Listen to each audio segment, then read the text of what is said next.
Victor দাসৰ সৈতে বীৰ লাচিত নাথ যি কাজিয়াৰ চূড়ান্ত ৰূপ লৈছে আৰু এই মুহূৰ্তত ভিক্টৰ দাসক বিচাৰি আনিছে।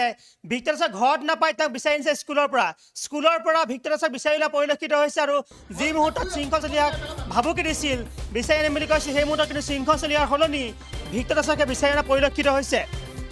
এই মুহূৰ্তত আমি কিছু দৃশ্য আগবঢ়াইছোঁ, একেধৰণে আমি সমান্তৰালকৈ কিছু গ্ৰাফিক্স আগবঢ়াম। যিহেতু এই দৃশ্য আপুনি দেখিছে এয়া হৈছে ভিক্টৰে কাম কৰা স্কুলৰ দৃশ্য। ভিক্টৰে এখন বিদ্যালয়ত কাম কৰে, কিন্তু সেইখন বিদ্যালয়ত যিখন বিদ্যালয়ত তেওঁ কাম কৰে তাতে তেওঁক গৈ বিচাৰি অনা পৰিলক্ষিত হৈছে। ভিক্টৰক বিচাৰি আনিছে আৰু ভিক্টৰক বিচাৰি আনি এই ধৰণে শিক্ষা দিয়া হৈছে বা কিছু কথা কোৱা হৈছে, কিছু কথা কোৱা যিখিনি কথা তেওঁলোকৰ মাজত ইতিমধ্যে হৈছিল, তেওঁলোকৰ মাজত ইজনে সিজনে গালি পাৰিছিল। এই মুহূৰ্তত গ্ৰাফিক্স দিছোঁ ভালদৰে মন কৰক, এয়া হৈছে গ্ৰাফিক্স। ভিক্টৰ দাসক বিচাৰি নাপায় এই মুহূৰ্তত তেওঁ কাম কৰা বিদ্যালয়লৈ গৈছে আৰু বিদ্যালয়ত তেওঁক বিচাৰি লোৱা পৰিলক্ষিত হৈছে। বিদ্যালয়ৰ পৰা এই ধৰণে ভিক্টৰ দাসক বিচাৰি আনিছে আৰু একেধৰণে এয়া হৈছে বিদ্যালয়ৰ দৃশ্য। যিখন বিদ্যালয়ত কাম কৰে ভিক্টৰ দাসে সেই বিদ্যালয়লৈ গৈ ভিক্টৰ দাসক বিচাৰি আনিছে বীৰ লাচিত নেতাসকলে। বীৰ লাচিত কামৰূপৰ নেতাসকলে বিচাৰি অনা পৰিলক্ষিত হৈছে, কিয়নো ভিক্টৰ দাসে কৈছিল যে তেওঁ শৃংখল চলিয়াক লৈ মন্তব্য কৰিছিল, তেওঁ বীৰ লাচিত লৈ মন্তব্য কৰিছিল। তাৰ পিছতে তেওঁৰ বিৰুদ্ধে কিছু অভিযোগ আনিছিল বীৰ লাচিত নেতাসকলে। কিন্তু এই মুহূৰ্তত ভিক্টৰে কাম কৰা বিদ্যালয়ত গৈ এই ধৰণে উপস্থিত হৈছেগৈ বীৰ লাচিত নেতাসকল। কামৰূপ জিলাৰ যিসকল নেতা তেওঁলোকে এই ধৰণে যোৱা পৰিলক্ষিত হৈছে।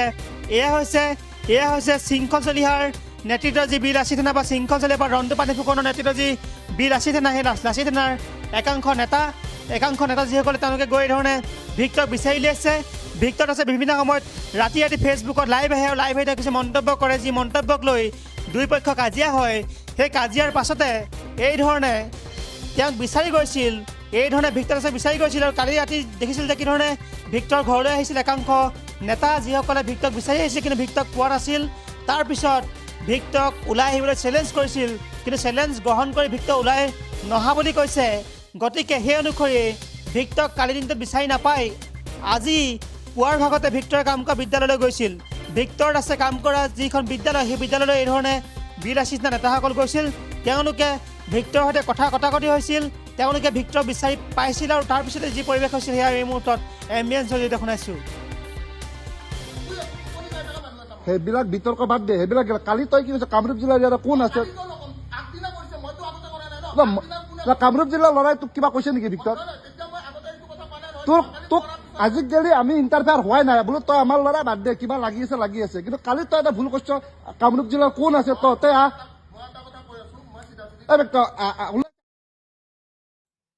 এয়া হৈছে কালিৰ দৃশ্য। কালি এই ধৰণে ভিক্টৰ দাসক বিচাৰি গৈছিল, ভিক্টৰ দাসক বিচাৰি যোৱা পৰিলক্ষিত হৈছিল। এই ধৰণে ভিক্টৰক বিচাৰি গৈছিল তেওঁ ঘৰলৈ আৰু তাৰপিছতে তেওঁ ওলাই নহা বুলি অভিযোগ উত্থাপিত হৈছিল। ঘৰৰ ভিতৰত থাকি গালি পাৰিছিল বুলি কৈছিল। ঘৰৰ ভিতৰত থাকি ভিক্টৰ দাসে গালি পৰা বুলি অভিযোগ উত্থাপিত হৈছিল, কিন্তু গালি পাৰিও তাৰপিছত ওলাই নহা বুলি অভিযোগ কৰিছিল একাংশ বীৰ লাচিত নেতাই। তাৰপিছতে সমগ্ৰ ছ'চিয়েল মিডিয়া গৰম হৈছিল। ছ'চিয়েল মিডিয়া গৰম হোৱাৰ পিছত এই মুহূৰ্তত বিচাৰি পোৱা গৈছে, ভিক্টৰক বিচাৰি পাইছে, ভিক্টৰৰ সৈতে মুখামুখি হৈছে, ভিক্টৰ দাসৰ সৈতে মুখামুখি হোৱা পৰিলক্ষিত হৈছে। ভিক্টৰে কাম কৰা বিদ্যালয়ত গৈ পাইছেগৈ আৰু বিদ্যালয়ৰ পৰা ভিক্টৰক ওলাই আহিবলৈ কৈছে যে কামৰূপৰ যিসকল বীৰ লাচিত নেতা তেওঁলোকে কোনোদিন ভিক্টৰৰ বিৰুদ্ধে কথা কোৱা নাছিল, কিন্তু ভিক্টৰে কিয় বীৰ লাচিত নাম লৈ কামৰূপৰ সদস্যসকলক ক'লে বা সেনাসকলক ক'লে, সেই ধৰণে কিছু প্ৰশ্ন কৰিছে। তাৰপিছত ভিক্টৰে উত্তৰ দিছে। এই প্ৰশ্ন এই উত্তৰৰ যি পৰিৱেশ কিছু গৰম হ'ল। লগে লগে ছ'চিয়েল মিডিয়াত এই দৃশ্য ভাইৰেল হোৱা পৰিলক্ষিত হৈছে। একেধৰণে এই দৃশ্য ভাইৰেল হোৱাৰ পিছত গম পোৱা গৈছে যে যিসকল বীৰ লাচিত নেতা তেওঁলোক কোনো কাৰণতে ৰৈ থকা পক্ষপাতিত্ব তেওঁলোকে নকৰে, তেওঁলোক ওলাই যোৱা পৰিলক্ষিত হৈছে। বীৰ লাচিত নেতাসকল ওলাই গৈ তেওঁলোকে এই ধৰণেই ভিক্টৰে কাম কৰা বিদ্যালয়লৈ গৈছে আৰু তেওঁক বিচাৰি কৈছে ভিক্টৰক ওলাই আহ, তই বাহিৰলৈ ওলাই আহা বুলি কৈছে। কিন্তু ভিক্টৰ ওলাই অহাৰ পৰিৱৰ্তে তেওঁ কিন্তু ৰৈ থকা পৰিলক্ষিত হৈছে আৰু তেওঁলোকৰ মাজত যি কটাকটি আমি সেয়া নিশ্চয় খন্তেক ৰূপে শুনালোঁ। এই মুহূৰ্তত আন এটা দৃশ্য আগবাঢ়িছে। এয়া হৈছে নিশাৰ দৃশ্য। কালি দৃশ্য দেখিছিল, এয়া নিশাৰ দৃশ্য। এই ধৰণে ভিক্টৰ দাসক বিচাৰি অহা পৰিলক্ষিত হৈছিল একাংশ সদস্য, যিসকল বীৰ লাচিত সদস্য, তেওঁলোকে যিসকল বীৰ লাচিত সেনা, যিসকল বীৰ তেওঁলোকে বিচাৰি অহা পৰিলক্ষিত হৈছিল। তেওঁলোকে বিচাৰি আহিছিল ভিক্টৰ দাসক আৰু কৈছিল যে ভিক্টৰ ওলাই আহ আৰু সেই ধৰণে কোৱা পৰিলক্ষিত হৈছিল। তাৰপিছতে যি দৃশ্য পুনৰ দেখাইছোঁ, আজিৰ দৃশ্য আগবাঢ়িছে এই মুহূৰ্তত। এয়া হৈছে আজিৰ দৃশ্য।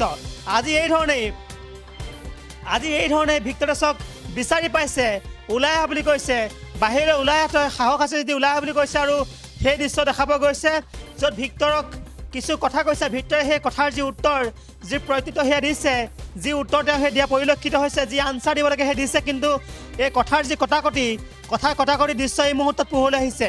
এয়া হৈছে আজিৰ দৃশ্য, আৰু এই ধৰণে আজিৰ দিনটোত আজি যি পুৱাৰ ভাগত ভিক্টৰৰ সৈতে বিল লাচিত নামৰ নেতাসকলৰ কথাৰ কটাকটি দৃশ্য পোহৰলৈ আহিছে। এয়া হৈছে আজিৰ দৃশ্য। পুনৰ এম্বিয়েঞ্চ শুনাইছোঁ, এম্বিয়েঞ্চ শুনক, মন কৰক কি কৈছিল। সেইবিলাক বিতৰ্ক বাদ দে, সেইবিলাক কালি তই কি কৈছ কামৰূপ জিলাৰ ইয়াত কোন আছে? কামৰূপ জিলাৰ ল'ৰাই তোক কিবা কৈছে নেকি ভিক্টৰ? তোক আজিকালি আমি ইণ্টাৰফেয়াৰ হোৱাই নাই, বোলো তই আমাৰ ল'ৰা বাদ দে, কিবা লাগি আছে, কিন্তু কালি তই এটা ভুল কৰিছ। কামৰূপ জিলাৰ কোন আছে তই আহ ওলাইছে আৰু এয়া হৈছে আজিৰ দৃশ্য। এই দৃশ্যত কেমেৰাত আবদ্ধ হৈছিল, এই ধৰণে গৈছিল আৰু গৈ তেওঁলোকে যিসকল বিল লাচিত নেতা তেওঁলোকে গৈ কৈছিল যে ভিক্টৰ তই কিয় আমাৰ নাম কৈছিল, তই কিয় কামৰূপ জিলাৰ কথা কৈছিল, তোকতো আমি নিজৰ ল'ৰা বুলি এৰি দিছিলোঁ, কিন্তু এই ধৰণে কোৱাৰ কাৰণে আমি আহিছোঁ, এই ধৰণে কৈছে। লগে লগে ভিক্টৰক ওলাই আহা বুলি কৈছে আৰু ভিক্টৰে এই বিদ্যালয়ৰ যি বাৰাণ্ডা, বিদ্যালয়ৰ যি চৌপাশ, সেই চৌপাশৰ পৰা কিছু মন্তব্য কৰিছে। তেওঁ কৈছে কিছু কথা, অৰ্থাৎ এজনে আনজনক কথাৰ কটাকটি হোৱা পৰিলক্ষিত হৈছে, এজনে আনজনক উত্তৰ দিছে, প্ৰত্যুত্তৰ দিছে, আৰু এয়া হৈছে আজিৰ দিনটোৰ দৃশ্য। আজি পুৱাৰ ভাগত এই ধৰণৰ দৃশ্য দেখা পোৱা গ'ল, য'ত ভিক্টৰ যি কৰ্মৰত যিখন বিদ্যালয়, সেই বিদ্যালয়ৰ চৌহদত বা বিদ্যালয়ৰ সন্মুখৰ পৰা এই ধৰণে কিছু কথা কটাকটি পৰিলক্ষিত হ'ল। বিগত প্ৰায় কিছুদিন ধৰি দেখা পোৱা গৈছে কি ধৰণে ভিক্টৰাছৰ সৈতে বিল লাচিত নামৰ যি দূৰত্ব সেয়া বৃদ্ধি পাইছে, তেওঁলোকৰ মাজত কথা কটাকটি হৈছে, তেওঁলোকে ইজনে সিজনক সমালোচনা কৰা পৰিলক্ষিত হৈছে। বিল লাচিত নাই ভিক্টৰাছক কটাক্ষ কৰিছে আৰু ভিক্টৰে কিন্তু একেধৰণে নিশাৰ ভাগত ফেচবুকত লাইভ আহি কিছু কথা কোৱা পৰিলক্ষিত হয়।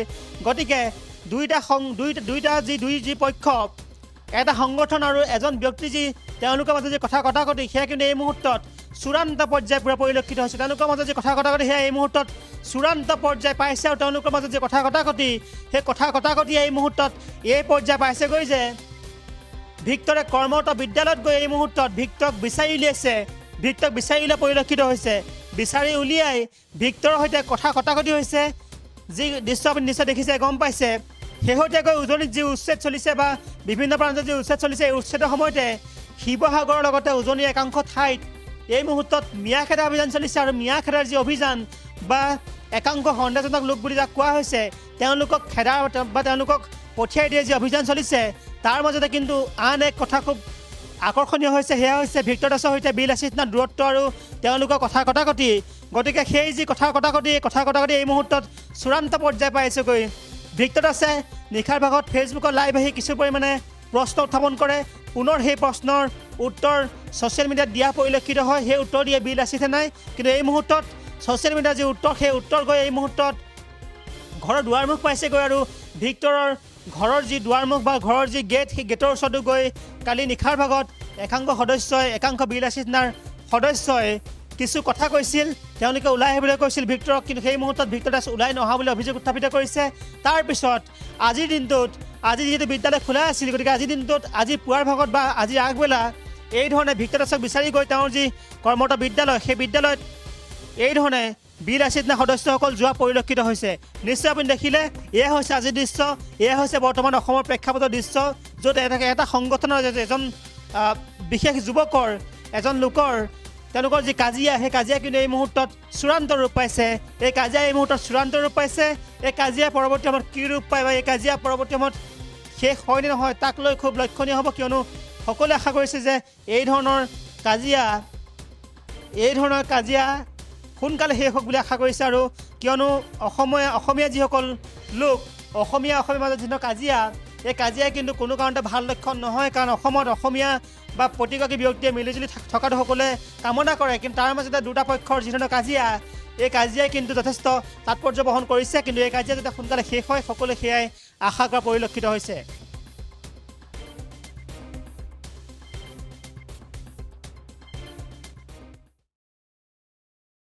যিকোনো খবৰৰ বাবে যোগাযোগ কৰক 7099017330 লগতে 7099017110 নম্বৰত।